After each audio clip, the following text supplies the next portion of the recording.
Hello. അപ്പോൾ രാവിലത്തെ പണി തുടങ്ങാൻ വേണ്ടിയിട്ട് അടുക്കളയിൽ കയറിയപ്പോൾ ഒരു ശ്മശാന മൂകത. അപ്പോൾ ഞാൻ വിചാരിച്ചു റേഡിയോ വെച്ചിട്ട് അതും കേട്ടിട്ട് പണികളെടുക്കാം. അപ്പോൾ അങ്ങനെ റേഡിയോ ഒന്ന് സെറ്റാക്കാൻ വേണ്ടി നോക്കി. കുറേ പണിപ്പെട്ടു കേട്ടോ. അതിൽ നിന്ന് ഒരു സൗണ്ട് പോലും വന്നില്ല. എനിക്ക് തോന്നുന്നു 6 മണിക്ക് ശേഷമായിരിക്കുള്ളൂ പ്രോഗ്രാംസൊക്കെ സ്റ്റാർട്ട് ചെയ്യണേന്ന്. അതുകൊണ്ടാണെന്ന് തോന്നുന്നു. ലാസ്റ്റ് ഒന്നും സെറ്റാവാണ്ടായപ്പോൾ അത് അവിടെ തന്നെ ഞാൻ വെച്ചിട്ട് എൻ്റെ പണികളിലേക്ക് ഞാൻ പോയിട്ടോ. അപ്പോൾ ഈ റേഡിയോ ഒന്ന് ശരിയായിരുന്നെങ്കിൽ അതൊന്ന് കേട്ടിട്ട് നമുക്ക് എന്തായാലും അതിൽ കുറേ കാര്യങ്ങളൊക്കെ പറയുമല്ലോ. അപ്പോൾ നമുക്ക് കുറേ അറിവുകളൊക്കെ അതിൽ നിന്ന് കിട്ടും.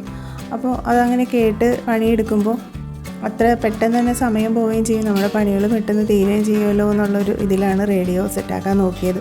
എന്തായാലും ഒരു 6 മണിയൊക്കെ ആവാണ്ട് ഇത് ഓപ്പൺ ആവില്ല. എന്തായാലും ഇതിൽ ഇങ്ങനെ കുറേ നേരം കടിച്ചു തൂങ്ങി നിന്നില്ല കേട്ടോ.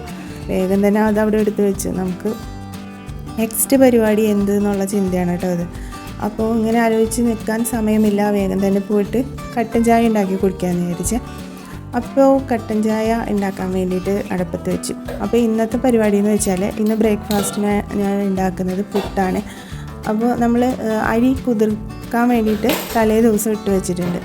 അപ്പോൾ ആ അരി കുതിർന്നതിന് ശേഷം അതൊന്ന് നന്നായിട്ടൊന്ന് കഴുകി കൊട്ടയിലെടുത്ത് വെച്ചിട്ട് അതുകൊണ്ടാണ് ഇന്ന് നമ്മൾ പുട്ടുണ്ടാക്കുന്നത് കേട്ടോ. അപ്പോൾ ഇതേ കട്ടൻ ചായ റെഡിയാക്കിക്കൊണ്ടിരിക്കുകയാണ്. അപ്പോൾ അത് കുടിച്ചിട്ട് ബാക്കി പരിപാടികൾ ചെയ്യാമെന്ന്. പുട്ടിന് കറി എന്താണെന്ന് വെച്ചാൽ മുട്ടക്കറി ഉണ്ടാക്കാമെന്ന് വിചാരിക്കുന്നു. എനിക്ക് പുട്ടിന് പഴമൊക്കെയാണ് കേട്ടോ ഇഷ്ടം. അപ്പോൾ ഞാൻ ഈ പഴം കണ്ടപ്പോഴാണ് വേഗം തന്നെ ഇന്നലെ കുറച്ച് അരി എടുത്ത് വെള്ളത്തിലിട്ടത് കേട്ടോ. അപ്പോൾ ഇത് സാധാ മട്ടരി ഉണ്ടല്ലോ, നമ്മൾ ചോറുണ്ടാക്കാൻ ഉപയോഗിക്കുന്ന ആ അരിയാണ്.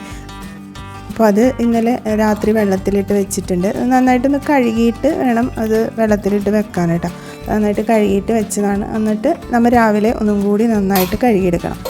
അപ്പോൾ കഴുകിയിട്ട് അതിൻ്റെ വെള്ളം നന്നായിട്ട് പോകാൻ വേണ്ടി വെയിറ്റ് ചെയ്യണം കേട്ടോ. അപ്പോൾ അത് നന്നായിട്ട് കഴുകി ഒരു പാത്രത്തിൽ ഞാൻ അതിൻ്റെ വെള്ളം പോകാൻ വേണ്ടി വെച്ചിട്ടുണ്ട്. അപ്പോൾ ആ ടൈമിൽ കുറച്ച് ചായയൊക്കെ കുടിച്ചിട്ട് അപ്പോഴേക്കൊന്ന് സെറ്റാവാമെന്ന് വിചാരിച്ച് ഇതുപോലെ കഴുകി വാരി വെച്ചിട്ടുണ്ട്. ഇനി ചെയ്യേണ്ടത് എന്താണെന്ന് വെച്ചാൽ ഇതിൽ കുറച്ച് ഉപ്പും കൂടി ചേർത്തിട്ട്, ഉപ്പ് മറക്കരുത്. ഉപ്പ് ചേർത്തില്ലെങ്കിൽ നമ്മൾ ഈ അടിക്കുന്ന ടൈമിൽ തന്നെ അത് ചേർക്കണം. ഉപ്പ് ചേർത്തിട്ട് നന്നായിട്ട് അടിച്ചെടുക്കുക. അപ്പോൾ മിക്സിയുടെ ജാറിലിട്ടിട്ട് നമുക്ക് തേങ്ങയൊക്കെ അടിക്കണ ആ ജാറായാലും മതി, അതിലിട്ടിട്ട് ഇതുപോലെ നന്നായിട്ട് അടിച്ചെടുത്തിട്ടുണ്ട്. പുട്ടിന് കുറച്ച് തരി വേണമല്ലോ, ആ ഒരു ഇതിൽ അടിച്ചെടുക്കാം കേട്ടോ. അപ്പോൾ അതേ പുട്ട് അങ്ങനെ റെഡി ആക്കിയിട്ടുണ്ട്. ഇനി നമുക്ക് മുട്ടക്കറി ഉണ്ടാക്കാൻ വേണ്ടിയിട്ടുള്ള കാര്യങ്ങളും നമ്മൾ ചെയ്തുകൊണ്ടിരിക്കണം. അപ്പോൾ മുട്ടക്കറി റെഡിയാക്കാൻ വേണ്ടിയിട്ട് സവാള ഒക്കെ നമ്മൾ വഴറ്റിക്കൊണ്ടിരിക്കുകയാണ്. അപ്പോൾ തക്കാളി തീർന്ന കാര്യം ഞാൻ മറന്നുപോയി.